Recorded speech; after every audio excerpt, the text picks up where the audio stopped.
aturan yang ada di sekolah. Bagaimana perasaan ketika melihat teman melanggar aturan? Perasaan saya itu heran saat seseorang itu melanggar aturan karena mereka sudah jelas ada aturan yang sudah dibuat, tapi mereka melanggar. Menurutmu apa alasan utama sebagai siswa melanggar peraturan? Mungkin karena kurang kedisiplinan dan mereka juga kurang mengerti aturan tersebut.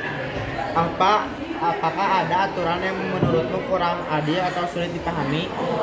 Menurut saya sih tidak ada. Semua sekolah ini sudah membuat aturan yang sudah adil. Assalamualaikum warahmatullahi wabarakatuh. Saya Deva dari kelas 8D. Saya Lisa dari kelas 8B. Apa yang membuat kamu sering melanggar aturan di sekolah? Main HP di jam pelajaran. Bagaimana perasaanmu ketika harus mengikuti aturan yang ada?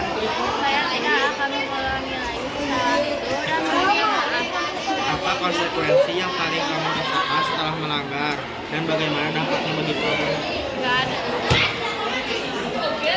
Apakah kamu pernah mencoba cara lain untuk mengatasikan diri atau menyelesaikan masalah tanpa melanggar? Nggak ada. Saya ketika bermain di jam pelajaran, saya langsung meminta maaf kepada guru.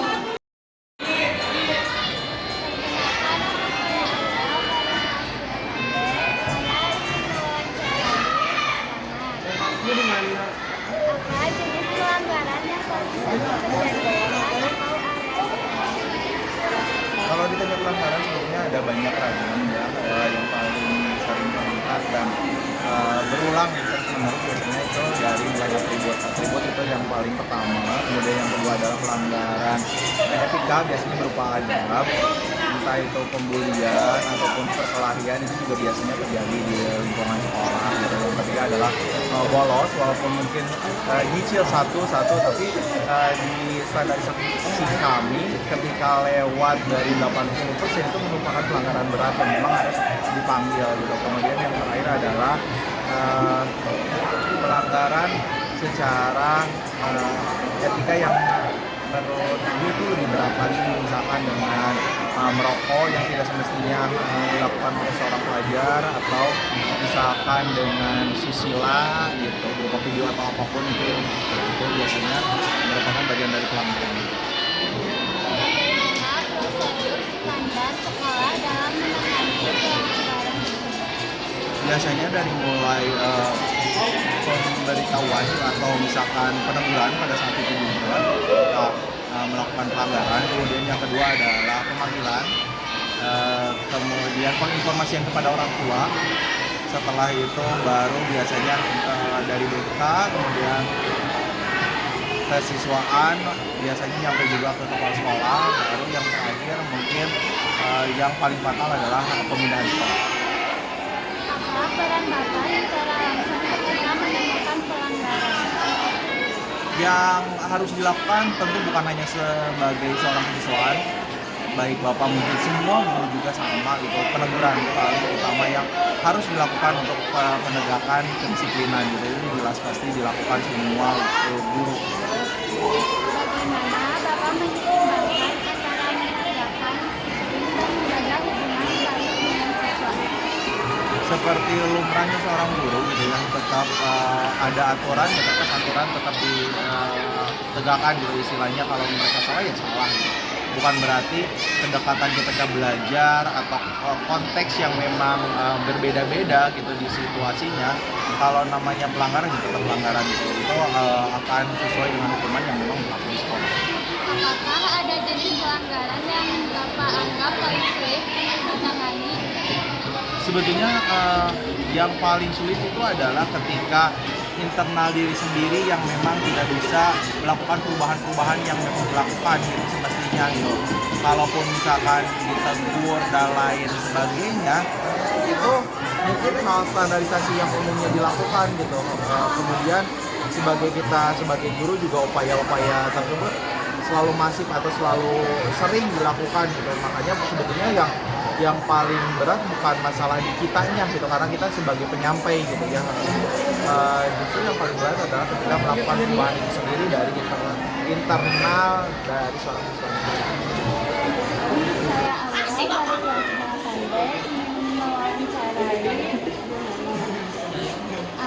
jenis pelanggaran yang paling sering terjadi di kelas atau area sekolah? Di area sekolah kita yang pertama sering terjadi adalah membawa alat ke sekolah, bullying, verbal bullying sesama teman, melanggar aturan seperti kesiangan, bahkan ada sedikit pelanggaran yang agak keras itu melakukan sekolah. Bagaimana prosedur Anda di sekolah dalam menangani pelanggaran tersebut? Yang pertama dilakukan oleh wali kelas, biasanya wali kelas memberikan pengarahan dan nasihat kepada anak-anaknya supaya tidak melakukan pelanggaran. Jika pelanggaran tetap terjadi, siswa tersebut akan dibawa ke BK, diberi pengarahan dan akan dilakukan. Apa peran ibu secara langsung ketika menemukan pelanggaran? Peran saya di sini adalah yang pertama sebagai orang tua, jika saya harus seorang wali kelas. Jadi saya akan menasihati mereka agar mereka kembali ke sekolah. Bagaimana ibu menyeimbangkan antara menegakkan disiplin dan menjaga hubungan baik dengan siswa? Itu sepertinya tarik ulur yang di satu sisi saya harus tegas, di satu sisi juga saya harus membantu. Apakah ada jenis pelanggaran yang ibu anggap sulit? Ya, yang terakhir kemarin adalah ketika terjadi merokok massal menggunakan seragam sekolah. Assalamualaikum warahmatullahi wabarakatuh. Perkenalkan, nama saya Fari Mufadil Kurnia dari kelas 8B. Ingin mewawancarai selaku ibu Yunisa. selaku guru BK.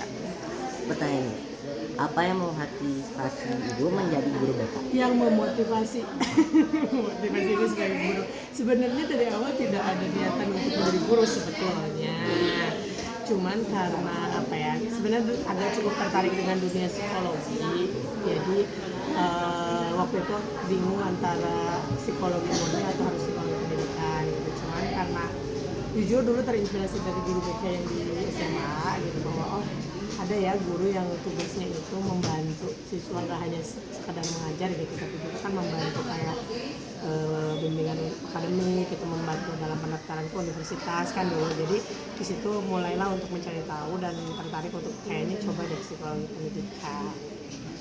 Selanjutnya, bagaimana sih ibu cara mengatasi tantangan di kelas? Tantangannya seperti apa? Seperti kayak ribut, kalau siswa kurang mengerti. Tantangan di kelas saat ini mungkin lebih ke anak-anak sekarang itu agak apa ya, kurang bisa menjaga adab kali ya gitu. Jadi kayak kurang bisa menghargai orang lain gitu. Sebenarnya kan sih kalau di kelas kan itu mah udah kontrol ibu sebagai guru gitu. Ibu tidak akan mempersulit orang-orang di luar kelas ya.